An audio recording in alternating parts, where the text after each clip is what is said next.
PCOS এখন নতুনভাবে বদলে হয়েছে পিএমওএস। এবার এই যে শব্দের পরিবর্তন, সেই শব্দের পরিবর্তন কিন্তু শুধুমাত্র শব্দের পরিবর্তন নয়, এর পেছনে কাজ করছে বেশ কিছু মেডিকেল রিজন। এবার কেন এই পরিবর্তন হলো, কি কারণ কাজ করছে, সেই সবটা নিয়ে নতুনভাবে পিএমওএস কেন এবং কি, সেটা সবটা বিস্তারিত জানবো। কারণ এই মুহূর্তে আমাদের সঙ্গে উপস্থিত রয়েছেন senior gynaecologist of Manipal hospital doctor Chandrima Dasgupta. S নিউজে আপনাকে স্বাগত ম্যাম।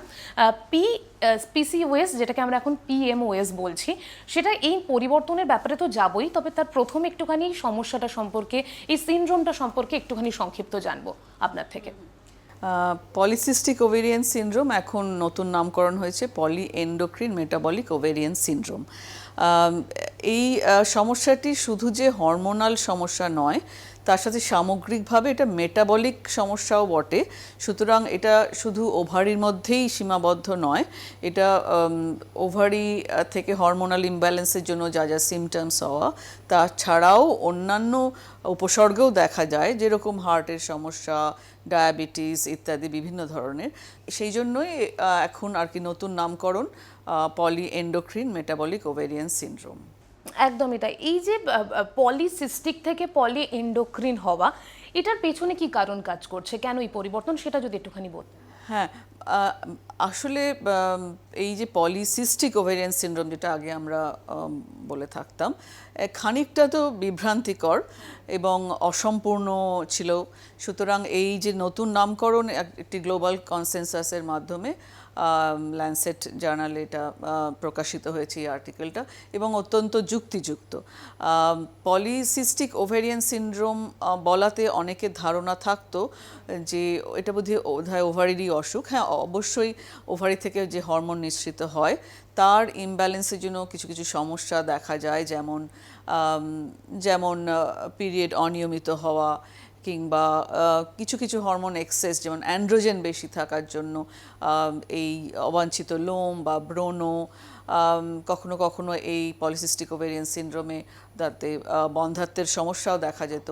কিন্তু এছাড়াও যে মেটাবলিক সিনড্রোম যেগুলো দেখা যায়, তার মধ্যে এক তো হচ্ছে টাইপ 2 ডায়াবেটিস, একটি হচ্ছে এর সাথে জড়িত থাকতে পারে ওবিসিটি, এবং তার সাথে হার্টের সমস্যা, যেমন ইসকেমিক হার্ট ডিজিজ বা স্ট্রোক বা মায়োকার্ডিয়াল ইনফার্কশন, স্লিপ অ্যাপনিয়া, কোলেস্টেরলের সমস্যা। এবং পলিসিস্টিক ওভেরিয়ান সিনড্রোমে দেখা যায় যাদের নেই, তাদের সাথে তুলনামূলকভাবে এন্ডোমেট্রিয়াল ক্যান্সারের সমস্যাটাও একটু বেশি মাত্রায় দেখা যেতে পারে। এবং এই সমস্যাগুলোই মূলত আর কি দেখা যায় পলিমেটাবলিক ওভেরিয়ান সিনড্রোম। সুতরাং এন্ডোক্রিনের সমস্যা বা হরমোনজনিত সমস্যাও দেখা যাচ্ছে, আবার মেটাবলিক সমস্যাও দেখা যাচ্ছে। সুতরাং এর অ্যাপ্রোচটা আগে যেরকম ছিল তার থেকে একটু অন্যরকম, বা মানুষের সচেতনতাটা অন্যভাবে হওয়া দরকার। তো সেই জন্য এই নামটি যুক্তিযুক্ত বলেই মনে করি। একদমই তাই। আপনি যে কথাগুলো বলছিলেন যে লোম, তারপর ব্রণ এবং পিরিয়ডস অনিয়মিত হয়ে যাবে, এগুলো মনে হয় পিএমএস এর একটা একদম সাধারণ লক্ষণ। এছাড়া আর কি কি ধরনের সিমটমস আমরা জেনারেলি দেখতে পারি এই ধরনের সিনড্রোম যখন আমাদের মধ্যে, তো মানে সমস্যা যখন তৈরি হচ্ছে একদম শুরুতে, ইনিশিয়াল স্টেজে? শুরুতে দেখো, তাহলে আমাকে মূলে যেতে হয়, কেন আর কি এটার সমস্যাটা কোথা থেকে অরিজিন আর কি, উৎস। এটা কি মনে করা হয় হয়তো একটা মানে জেনেটিক কারণ আছে, তো এর জেনেটিক এবং এনভায়রনমেন্টাল আর কি। তো এনাদের যাদের হয় এই সমস্যাটি, ইনসুলিন হরমোনটার প্রতি একটা রেজিস্ট্যান্স দেখা যায় আর কি।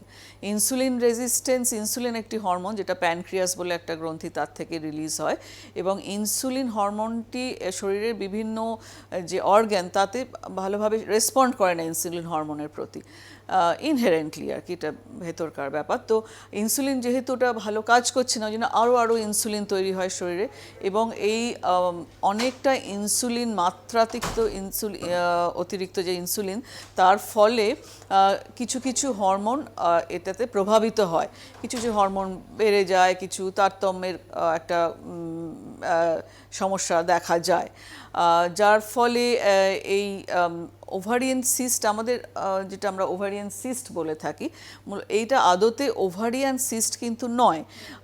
এটি হচ্ছে কথাটা ছিল পলিসিস্টিক, মানে সিস্টের মতো ছোট ছোট থলে আর কি, ছোট ছোট যেন ওভারি বা ডিম্বাশয়ের মতো ছোট ছোট থলে দেখা যায়, সেগুলো আসলে হচ্ছে অপরিণত ডিম্বাণু, যে ডিম্বাণুগুলো পরিণত হতে পারছে না।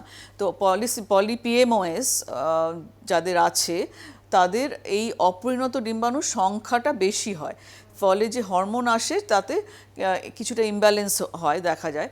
তাই প্রাথমিকভাবে তারা বেশিরভাগ আমাদের গাইনোকোলজিস্টের কাছে যারা আসেন আর কি রোগীরা, তারা মূলত এই অনিয়মিত পিরিয়ড হওয়া, দীর্ঘকালের জন্য বন্ধ থাকা পিরিয়ড, স্থূলতা দেখা যায় অনেকের মধ্যেই, এবং এই আনওয়ান্টেড হেয়ার, ব্রণ, এবং এটার জন্য একটা মানসিক এবং সব মিলিয়েও একটা মানসিক স্বাস্থ্যতেও একটা প্রভাব ফেলে, যেমন একটা অ্যাংজাইটি এবং ডিপ্রেশন, এবং একটা ভিশিয়াস সাইকেল হয়ে যায়।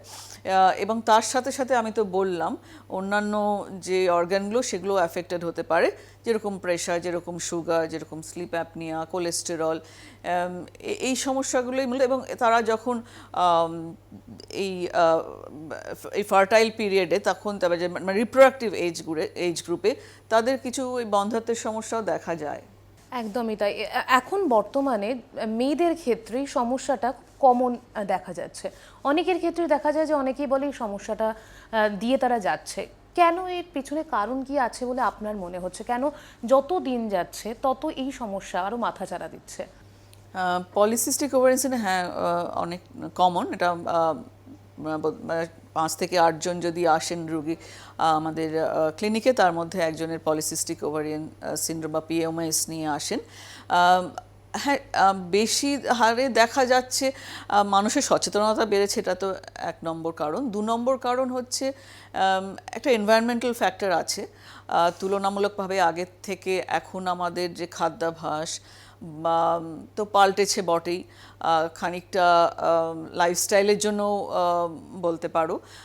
তো সেখান থেকে আমরা যেভাবে আগে আর কি আমাদের দিদিমা ঠাকুমাদের সময় যে খাওয়া দাওয়াগুলো চলতো, এখন তো অনেক বেশি এই জাঙ্ক ফুড বা প্রসেসড ফুড, সেটা হতে পারে এই ব্যস্ততার জীবনযাত্রার জন্য হতে পারে, বা আমরা যা খাচ্ছি সেটা ঠিক সুষম খাদ্যাভ্যাস তো আমাদের ঠিক হচ্ছে না, সময় করে খাওয়া বা কি কোয়ান্টিটি খেতে হবে, কি টাইপ অফ ফুড, এই নিয়েও অনেকের সচেতনতা নেই। আর 2 নম্বর এই সেডেন্টারি লাইফস্টাইল, ডেস্ক জব বা দীর্ঘ সময় ধরে বসে থাকা এবং যে শারীরিক পরিশ্রম করা, সেটা তো আমরা করছি না, বা এই রেগুলার যে এক্সারসাইজ, ডায়েট, এইগুলো নিয়ে একটা সচেতনতা দরকার। এবং এটা তো খানিকটা এটাতে কন্ট্রিবিউট করছে এই সমস্যার জন্য।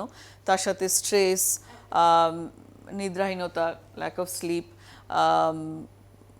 এই সবগুলো মিলিয়েই, সব কিছু মিলিয়েই মনে হয় আমার আরও বেশি এই সমস্যাগুলি দেখা যাচ্ছে। একদমই তাই। এবং পিএমওএস এর কথা বললেই সাধারণ মানুষের একটা খুব কমন ধারণা তো রয়েছে যে মা হতে হয়তো সমস্যা হবে। তবে শুধুমাত্র মা হওয়াতে সমস্যা সেটা তো আপনি ক্লিয়ার করবেনই, তবে পাশাপাশি একটা মেয়ের জন্য এই সমস্যাটা কতটা হার্মফুল হতে পারে শুধু মা হওয়ার বৃত্ত থেকেও যদি আমি বেরিয়ে গিয়ে দেখি, সেটা যদি একটু জানাতেন। হ্যাঁ, তুমি যেটা বললে আর কি, ফার্টিলিটি ইস্যুস তো আছেই মা হওয়ার। তাছাড়াও শুধু তাই নয়, মানে নিজেকে তো প্রথমে সুস্থ রাখতে হবে, শারীরিকভাবে মানসিকভাবে সুস্থ রাখতে হবে, তারপরই আরেকটি প্রাণীকে মানে পৃথিবীতে আনা, আরেকটি মানুষকে পৃথিবীতে আনা, সেটার কথা ভাবা। তো নিজেকে সুস্থ রাখতে গেলে কি কি সমস্যা হতে পারে এই পিএমএসে, সেটা সম্বন্ধে একটা সচেতনতা থাকা দরকার।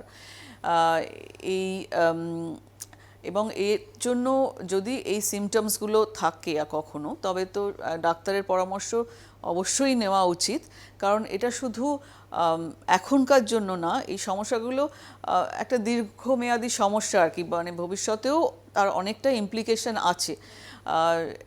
এই যে যদি তার ব্লাড সুগার ঠিক মতো কন্ট্রোল না হয়, তা তো আরও অনেক অঙ্গ প্রত্যঙ্গ বা অনেক অর্গানের সমস্যা যে হতে পারে, বা তার যদি ব্লাড প্রেশার অনিয়ন্ত্রিত থাকে, তার স্ট্রোক বা ইসকেমিক হার্ট ডিজিজ এগুলোও হতে পারে, কোলেস্টেরল বেশি হলে কী কী সমস্যা, এই সম্বন্ধেও অবহিত থাকতে হবে। এবং এই প্রত্যেকেরই আলাদা আলাদা সমস্যা আর কি, মানে সবার তো কনস্টিটিউশন একরকম নয়, এবং তার কি সমস্যা হচ্ছে, কোন দিকে জোর দেওয়া উচিত, এতে তো ডাক্তারের পরামর্শ ছাড়া এগোনো উচিত নয়। একদমই তাই। আমি একটুখানি জানতে চাইবো, চিকিৎসা তো এখন বর্তমানে অনেক উন্নত, চিকিৎসার সব ক্ষেত্রে আমরা জানি যে আমাদের স্যাটিসফাই করছে। সেই জায়গায় দাঁড়িয়ে পিএমওএস কি কিউরেবল, বা আমরা কি এটাকে চাইলে নিয়ন্ত্রণে রাখতে পারি, স্বাভাবিক জীবন যাপন করতে পারি এটাকে নিয়ন্ত্রণে রেখে? চিকিৎসা বিজ্ঞান কি বলছে? এটি একটি এন্ডোক্রিন এবং মেটাবলিক সিনড্রোমের সমস্যা আর কি। তো যার আছে পিএমওএস, তাকে তো আমি এরকম তার ধারণা থাকা উচিত নয় যে আমি কিছুদিনের জন্য 6 মাস কি 1 বছরের কিছু ওষুধ দিলাম, তা সম্পূর্ণ সুস্থ হয়ে গেল এবং সব স্বাভাবিক হয়ে গেল। এটা মানে এটা ঠিক নয়, এটা এরকম হবে না। এটা প্রথমত এই সম্বন্ধে পরিষ্কার থাকা উচিত, এটা হবে না। তো এটা একটি লাইফস্টাইল মডিফিকেশন, এর হচ্ছে সবচেয়ে মানে গোল্ড স্ট্যান্ডার্ড ট্রিটমেন্ট হচ্ছে লাইফস্টাইল মডিফিকেশন, এই খাদ্যাভ্যাস এবং শরীরচর্চা। এবং এর মাধ্যমে যদি এটা শুধু সাময়িককালের জন্য নয়, মানসিকভাবে প্রস্তুত থাকতে হবে, এটা দীর্ঘকালীন হয়তো সারা জীবনই তাকে এই পদ্ধতির মধ্যে দিয়ে যেতে হবে, এবং তাহলে সে নিজেই এটাকে কন্ট্রোল করতে পারে। সেটা মানে ভালো দিক আর কি, যে ওষুধ ছাড়াই নিজেকে কন্ট্রোল করতে পারে। এই যে সমস্যাগুলো বললাম সেগুলো অনেকটাই হবে না, দেখা যাবে না। তো এটাই তার মানে মূলত এইটাই তার ট্রিটমেন্ট আর কি। এরপরে হ্যাঁ, ওষুধপত্র আছে, ওষুধ তো বিভিন্ন ধরনের ওষুধ আছে, সমস্যা হলে সেই ওষুধগুলো খেতে হতে পারে। যেরকম অনিয়মিত পিরিয়ডস হলে কিছু কিছু ওষুধপত্র আছে যাতে পিরিয়ড নিয়মিত হতে পারে, কিন্তু তার মানে এই নয় যে তার অসুখটি বা এই সমস্যাটি একদম সেরে গেল। সেটা ক্রিয়েট করা যেতে পারে নিয়মিত পিরিয়ডস ওষুধের মাধ্যমে, বা যাদের এই অ্যান্ড্রোজেন এক্সেসের জন্য যাদের স্কিন প্রবলেম হচ্ছে তাদের বিভিন্ন ধরনের ওষুধ আছে, বা ইনসুলিন মানে প্রাথমিকভাবে ইনসুলিন রেজিস্ট্যান্স কমানোর জন্য কিছু কিছু ওষুধ, যেরকম মেটফর্মিন, যেরকম মায়োনিসিটল, কার্ডিনোসিটল, ভিটামিন D3, এই ধরনের বিভিন্ন ধরনের ওষুধ আছে। কিন্তু অবশ্যই সেটা ডাক্তারের পরামর্শ ছাড়া কখনোই নেওয়া উচিত না। বা যাদের ফার্টিলিটি ইস্যুজ আছে, বন্ধ্যাত্বর সমস্যা, তাদেরও উপায় আছে এগুলো কমানো। কিন্তু মূলত ওই ওয়েট রিডাকশন যদি 5%ও ওয়েট রিডাকশন করা যায়, তাহলেও অনেকটা এই সমস্যাগুলো থেকে মুক্তি পাওয়া যায়, এবং এগুলো বৈজ্ঞানিকভাবে এটা প্রমাণিত। একদমই তাই। Thank you so much ma'am, আপনাকে আমাদেরকে সময় দেওয়ার জন্য। এবং অতীতের পিসিওএস এখন বর্তমানে পিএমওএস, যেটা কিন্তু শুধুমাত্র মহিলাদের সমস্যা বা মেয়েদের সমস্যা নয়, এটা এখন বর্তমানে পূর্ণাঙ্গ হরমোন এবং মেটাবলিক ডিসঅর্ডার, যে জায়গাতে আমাদেরকে সঠিক খাদ্যাভ্যাস, নিয়মিত জীবনযাপন এবং যেটা আমাদের জন্য সঠিক, যেটা আমাদেরকে সুস্থ রাখতে সঠিক, সেটাই কিন্তু আমাদেরকে কন্টিনিউ করতে হবে। তাহলেই এই ধরনের সমস্যা থেকে আমরা অনেকটাই নিজেদেরকে বাঁচাতে পারবো এবং সুস্থ থাকতে পারবো। ক্যামেরায় অশোকের সাথে রিয়া রিপোর্ট, এস নিউজ।